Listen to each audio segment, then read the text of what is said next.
Welcome to net crackers. मैं अनुराग शर्मा इस channel पे आप सभी का स्वागत करता हूँ। स्टूडेंट, आज सुबह जब ये न्यूज आई कि जो पीआईएल लगाई गई है सुप्रीम कोर्ट के अंदर कि रीनेट एग्जाम ना हो, कैंसिल हो जाए, उसको रिजेक्ट कर दिया गया है। 1:11 पे ये न्यूज़पेपर में आनी शुरू हुई और उसके बाद यूट्यूब पर बाढ़ आ गई वीडियोस। पर मैंने सुबह से वेट किया क्योंकि मैं जानता था कि उज्जवल गौर जी से मैं बात करूंगा और वो इंसान जिन्होंने पीआईएल डाली है, जब तक वो खुद नहीं बताएंगे, क्योंकि आज सुबह वो सुप्रीम कोर्ट में मौजूद थे, वो पूरा मामला हुआ क्या, क्यों इसको रिजेक्ट किया गया, मैं उसको सुनना चाहता था उन्हीं के मुंह से और इसलिए मैंने वेट किया।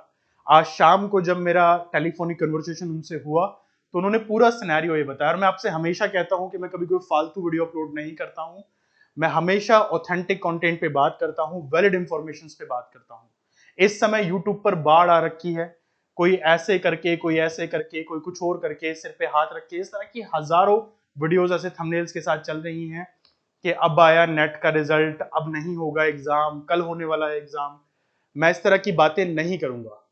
उज्जवल गौर जी ने सीधे तौर पर यह कहा कि जी हाँ, हमने पिटीशन जो डाली थी उसको कैंसिल कर दिया गया है, रिजेक्ट कर दिया गया है। उसका एक बड़ा रीजन है कि चंद्रचूड़ जी ने कहा, जो सुप्रीम कोर्ट के चीफ जस्टिस हैं, कि आप क्योंकि खुद से डायरेक्टली एस्पिरेंट नहीं है तो आप इस तरह की पिटीशन लेके नहीं आ सकते। बट हम लोग डेफिनेटली ये पिटीशन सुनना चाहेंगे।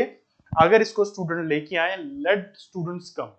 तो उज्जवल गौर जी ने सीधे तौर पर कहा कि वहां कहा गया है कि भाई आज कल परसों कभी भी अगर स्टूडेंट्स हमारे पास आते हैं इस चीज को लेकर तो हम डेफिनेटली उसको कंसीडर भी करेंगे, उसको सुनेंगे भी। अब इसमें देखिए सबसे बड़ी बात क्या है, यहां पर हमारे पास जितने भी स्टूडेंट इन पॉइंट्स को सुनना चाहते हैं या डिस्कस करना चाहते हैं, या तो वो रिजल्ट की डिमांड कर रहे हैं और कुछ बच्चे नेट की भी डिमांड कर रहे हैं कि रीनेट होना चाहिए। अब इन दोनों चीजों को समझने की कोशिश करते हैं। सबसे पहली तो ये कि रिजेक्ट होने का क्या अब आउटकम हो सकता है। इस रिजेक्शन का मतलब ये नहीं है कि एग्जाम एग्जैक्टली होने ही वाला है। 21 अगस्त से लेकर 4 सितंबर तक की डेट दी गई है और वो कैलेंडर अभी भी मौजूद है। ठीक है, अगर आप एनटीए की साइट खोल के देखें, जब मैं आपसे बात कर रहा हूं तो उससे पहले मैंने एनटीए की साइट को खोला है, नोटिफिकेशन में जाके चेक किया है। 28 जून को जो अपलोड किया गया था कैलेंडर एनटीए की तरफ से, वो अभी भी अवेलेबल है। तो उसका मतलब ये नहीं है कि एग्जाम होने ही वाला है। मैं ऐसा क्यों कह रहा हूं मैं आपको बताता हूं। सबसे पहली बात तो उज्जवल गौर जी ने सीधे तौर पर कहा कि हम दोबारा सुप्रीम कोर्ट अप्रोच करेंगे, कल करेंगे या परसों करेंगे, but be definitely approach with the students. अब यहां पर स्टूडेंट्स को पार्टी बनाया जाएगा। ऐसे में सीधे तौर पर उन्होंने कहा है कि वो एक फॉर्मेट भी मेरे साथ शेयर करेंगे, जो मैं आप लोगों के साथ शेयर करूंगा, जिसके अंदर आप एज अ पार्टी जुड़ सकते हैं। यहां पर एक छोटी सी फॉर्मेलिटी होगी जो आप घर पे बैठ के ही कर सकते हैं, उसको फुलफिल करके आप एज अ स्टूडेंट यहां पर जुड़ सकते हैं इस नई जो पीआईएल डलेगी उसके अंदर। दूसरा आउटकम मैं बता दूं कि जब चंद्रचूड़ जी ने कहा कि लेट स्टूडेंट कम्स, तो डेफिनेटली और बहुत सारे लोग भी होंगे जो कि उज्जवल गौर जी की तरह ही स्टूडेंट हित में बात कर रहे हैं, वो भी पीआईएल को डालेंगे। यहां पर कुछ पीआईएल की बात अगर मैं करूं तो ऐसी खबरें हैं कि पेंडिंग भी हैं, हो सकता है 1-2 दिन में आ जाए। बट अगर ऐसा होता है तो डेफिनेटली और प्रेशर बन जाएगा एनटीए के ऊपर। दूसरी सबसे बड़ी बात जो सबसे इंपॉर्टेंट है और वो ये है कि सीबीआई की इंक्वायरी अभी खत्म नहीं हुई है। सीबीआई ने डेफिनेटली 12 जुलाई को ये कहा था कि जो एविडेंसेस मिले थे जिनके बेसिस पे एग्जाम को कैंसिल किया गया वो फेक थे। अब सीधे तौर पर अगर ऐसा है, वो एविडेंसेस फेक थे और कोई नया आउटकम नहीं आ रहा है, तो अगर सीबीआई अपनी फाइनल रिपोर्ट सबमिट करता है, जो कि डेफिनेटली 21 अगस्त से पहले करनी ही पड़ेगी, क्योंकि अगर 21 अगस्त के बाद सीबीआई कहती है कि भाई 18 जून के एग्जाम में कोई धांधली नहीं हुई, तो डेफिनेटली इतना जो रिसोर्सेज सरकार दोबारा लगाएगी 21 अगस्त से लेकर 4 सितंबर के एग्जाम में, वो सब वेस्ट हो गए, स्टूडेंट की मेहनत वेस्ट हो गई दोबारा से। तो इसीलिए वो 21 अगस्त से पहले ही आएगा। और जिनको ये लग रहा है कि एनटीए की साइट पे अब तक नोटिफिकेशन पड़ा है, तो एनटीए को 2 मिनट का टाइम लगेगा नया नोटिफिकेशन अपलोड करने में कि सीबीआई की फाइंडिंग से पता चला है कि कोई भी एग्जाम पेपर लीक नहीं हुआ, इसलिए हम लोग 18 जून के एग्जाम को वैलिड मानते हुए रिजल्ट को 2 दिन में अनाउंस करने वाले हैं। और हो सकता है कि सुप्रीम कोर्ट जब ये पीआईएल जो जाएंगी, इनको अगर एक्सेप्ट करता है, तो एनटीए को भी कोई नोटिफिकेशन दिया जाए कि भैया कोई गाइडलाइंस दी जाए कि या तो आप एग्जाम को होल्ड कीजिए। अब दूसरी सबसे बड़ी बात यह है जो मैं स्टार्टिंग से उठाता आ रहा हूं बच्चों के लिए, वो ये है कि अगर रीनेट एक्चुअल में होता है तो उसके क्या नुकसान हो सकते हैं। देखिए, दो सबसे बड़ी बात है, स्टूडेंट साइकोलॉजी को समझिए। शायद अगर आप खुद स्टूडेंट हैं तो आप इतना नहीं समझ पाएंगे, बट यहां स्टूडेंट साइकोलॉजी कहती है कि जब भी आप किसी कॉम्पिटिटिव एग्जाम की प्रिपरेशन कर रहे हैं, तो आप एक बहुत पेस के साथ पढ़ाई करते हैं, 5-6 महीने के अंदर आप अपने दिमाग को भी उस तरह से फ्रेम कर लेते हैं जो नॉलेज को आने के लिए तैयार रहता है।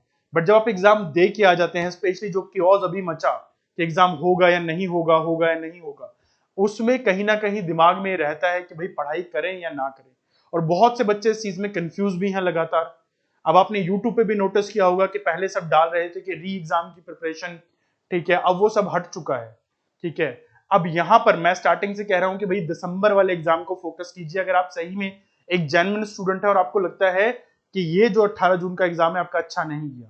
और अगर रीनेट अगर मान लीजिए होता है, 21 अगस्त से 4 सितंबर रीनेट होता है, तो इस बात की क्या श्योरिटी है कि दिसंबर वाला एग्जाम भी ठीक से हो जाएगा? बहुत चांसेस हैं कि फिर दिसंबर में एग्जाम कंडक्ट ना हो के उसको नेक्स्ट साइकिल में मर्ज किया जाएगा, क्योंकि एनटीए तो यही करने की कोशिश कर रहा है। 2023 में भी ऐसा हुआ था, दोबारा हो सकता है। और एनटीए के ऊपर ना ही कोई रिलायबिलिटी रही है, ना ही कोई विश्वास रहा है। संसद में भी आप सुनते हैं राघव झंडा जी ने क्या कहा था एनटीए के लिए, किस तरह से प्रोनाउंस किया था। स्टूडेंट तो कहते ही है नेशनल ठग एजेंसी। तो ऐसी एजेंसी जिसके ऊपर कोई रिलायबिलिटी नहीं रही, उसके ऊपर यह विश्वास करना कि नहीं, वो अपने साइकिल को मेंटेन करके सितंबर में एग्जाम करा के फिर दिसंबर में भी एग्जाम दे देंगे, रिजल्ट भी आ जाएगा। अब अगर मान लीजिए 4 सितंबर को एग्जाम होता है तो रिजल्ट कम से कम 10 दिन के अंदर आएगा, 14 सितंबर तक रिजल्ट आता है, तो अगले एग्जाम का नोटिफिकेशन का रिजल्ट के साथ ही आने वाला है। एनटीए तो ऐसा नहीं करता है, मोस्टली कोई भी जो एग्जाम कंडक्टिंग बॉडी है वो ऐसा नहीं करती है। एक शेड्यूल होता है पूरा का पूरा कि एग्जाम से आपको 1.5-2 महीने पहले जो है फॉर्म फिल करवाने होते हैं, ठीक है। तो अगर ऐसा होगा तो फिर क्या सितंबर के बाद अक्टूबर में आएगा नोटिफिकेशन की दिसंबर में एग्जाम है? बहुत चांसेस हैं कि नहीं होगा। और अगर एग्जाम की साइकिल को आगे बढ़ाते हैं, अगर मान लीजिए कहते हैं जनवरी फरवरी में होगा, तो फिर जून का एग्जाम कब होगा? क्या वो ऑन टाइम हो पाएगा? तो यहाँ बहुत सारी चीजें हैं, बहुत सारे अभी ऐसे इश्यूज हैं जो सामने रुके हुए हैं। यहाँ सबसे बड़ी दो चीजें कि अभी जो पीआईएल आएंगी, क्योंकि कहा गया है कि लेट स्टूडेंट कम, सुप्रीम कोर्ट खुद बोल रहा है कि हम तैयार हैं, स्टूडेंट्स को आने दीजिए, ठीक है, हम सीधे तौर पर तैयार हैं। उज्जवल गौर जी ने भी कहा कि उनके कांटेक्ट में जितने ऐसे स्टूडेंट हैं वो उनसे कम्युनिकेट कर रहे हैं, और जब अब वो दोबारा पिटीशन को लेके जाएंगे तो स्टूडेंट्स के बिहाफ पे लेके जाएंगे। तो उस समय तो जो सुप्रीम कोर्ट है उनके पास कोई ऑप्शन बचेगा नहीं इसको रिजेक्ट करने का। और अगर इस पे बात चलती है आगे तो यहाँ क्लियर केस है। अब ये नहीं होगा कि स्टूडेंट्स को कहा जाएगा कि कुछ नहीं होता दोबारा पढ़ लो। भाई जो बच्चा बहुत मेहनत करके पढ़ा है, एक बार जरा सोच के देखिए, आप रीनेट देना, दोबारा एक कॉम्पिटिटिव एग्जाम को देना। अगर आप दिल्ली में रहते हैं, किसी मेट्रोपॉलिटन सिटी में रहते हैं, तो मेट्रो पकड़ के, बस पकड़ के आप 1 घंटे के अंदर मैक्सिमम आप किसी भी सेंटर पे पहुंच जाएंगे। बट रूरल एरिया का क्या, कई बार सेंटर 50-50 किलोमीटर दूर होता है, ठीक है। ऐसे में उन बच्चों के लिए एक चैलेंज बन जाता है। उनके माँ बाप छुट्टियां करके उनको लेके जा रहे हैं, कुछ बच्चे बेचारे कैब बुक करके जा रहे हैं, अपने 1000-2000 लगा रहे हैं पेपर देने के लिए। अब ऐसे उन सफरिंग्स को भी दो देखिए। अब हो सकता है कि कोई बच्चा, क्योंकि मेरे ऑफलाइन बैचेस में मैंने ऐसे स्टूडेंट देखे हैं जो रेगुलर जॉब में थे और अपनी जॉब से 6 महीने की छुट्टी लेके विदाउट पे वो आए हैं एग्जाम की प्रिपरेशन करने। अब ऐसे बच्चों का क्या, क्या वो बच्चा दोबारा जाके अपनी कंपनी में बोलेगा कि भाई मुझे फिर छुट्टी दे दी जाएगी 6 महीने और प्रिपरेशन के लिए? तो उनका भी हमें सोचना पड़ेगा। रीनेट की डिमांड उन बच्चों के लिए शायद सही है जिनका पेपर शायद अच्छा नहीं किया, उनको लग रहा है कि कुछ मार्क्स से रह जाएंगे तो चलो दोबारा पढ़ लें। हर कोई सही बोल रहा है, पर सच्चाई अभी यही है कि एक्चुअल वैलिड डिमांड जो है वो रिजल्ट की ही बनती है, रीनेट की नहीं बनती है। और इसलिए बार बार इस आवाज को मैं आपकी उठा रहा हूं। जो भी अपडेट अब मुझे उज्जवल जी की तरफ से मिलती है, एज सुन एज पॉसिबल मैं शेयर करूंगा, बट मैं कोई जल्दबाजी नहीं करूंगा अनटिल अनलेस के उज्जवल जी खुद ना बताएं कि अनुराग जी ये आज डिस्कशन हुआ या ये पॉइंट डिस्कस हुए। उसी के बाद मैं किसी वीडियो के फॉर्म में कंटेंट में आप लोगों के साथ जुड़ूंगा।